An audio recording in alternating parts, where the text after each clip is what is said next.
Hi Ramya. Hi. ಇವತ್ತೇನು ನೀವು ಇವತ್ತೆಂತ? ಯಾವಾಗಲೂ ಪಿಕ್ನಿಕ್ಕಿಗೆಲ್ಲ ಹೋಗುದಲ್ಲ ನಾವು. ಇವತ್ತು ನಂದು ಇವತ್ತು ಇಂಜೆಕ್ಷನ್.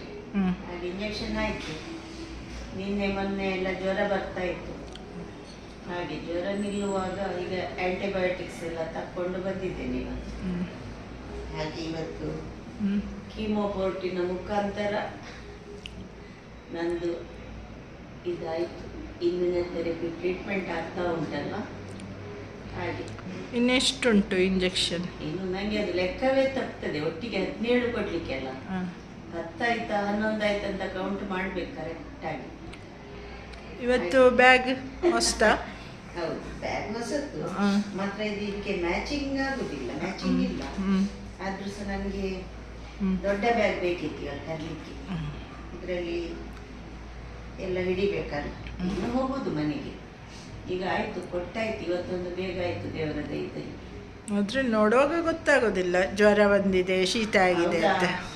ಜ್ವರ ಅಂದ್ರೆ ನನಗೆ ಪ್ರತಿ ಸಲ ಡಾಕ್ಟರ್ ಹೇಳಲಿಕ್ಕೆ ಉಂಟು, ಹೊರಗೆ ಎಲ್ಲ ಹೋಗುದು ಕಡಿಮೆ ಮಾಡಿ, ಇನ್ಫೆಕ್ಷನ್ ಆಗ್ತದೆ ಎಲ್ಲ ಹೇಳ್ತಾರೆ. ನನಗೆ ಗೊತ್ತುಂಟಲ್ಲ, ಅಪರೂಪಕ್ಕೆ ಒಮ್ಮೆ ನಿಮಗೆ ಹೊರಗೆ ಹೋಗದಿದ್ರೆ ಜ್ವರ ಬರ್ತದೆ, ಒಳಗೆ ಕೂತ್ರೆ ಆಗುದಿಲ್ಲ. ಅಲ್ಲ, ಒಳಗೆ ಕೂತ್ಕೊಳ್ಳೋದು ಯಾವಾಗಲೂ. ಅಪರೂಪಕ್ಕೆ ಒಮ್ಮೆ ನಾನು ಡೇ ಟ್ರಿಪ್ ಹಾಗೆ ಒಂದು ಫ್ರೆಂಡ್ಸ್ ಒಟ್ಟಿಗೆ ಹೋಗುವ ಅಂತ ಕಾಣ್ತದೆ, ಹಾಗೆ ಹೋಗಿ ಬರುವುದು. ಈ ಸಲ ಹೋದದ್ದು ಸ್ವಲ್ಪ ನನಗೆ ಇಫೆಕ್ಟ್ ಆಯಿತು. ಹಾಗೆ ಇದು ಸಹ ಉಂಟು. ನೆಕ್ಸ್ಟ್ ಒಂದು ಇಂಜೆಕ್ಷನ್ ಆದ ಕೂಡಲೇ ನಮ್ದೊಂದು ಟೂರ್, ಜ್ಯೋತಿರ್ಲಿಂಗ ನೋಡುವ ಕಾರ್ಯಕ್ರಮ ಅಂತ ಉಂಟು. ಆಗ್ಲಿ, ದೇವರು ನಿಮಗೆ ಇಷ್ಟೆಲ್ಲ ಮಾಡಿಸಿ ಕೊಟ್ಟಿದ್ದಾರಲ್ಲ, ಅದೊಂದು ದೊಡ್ಡ ಭಾಗ್ಯ.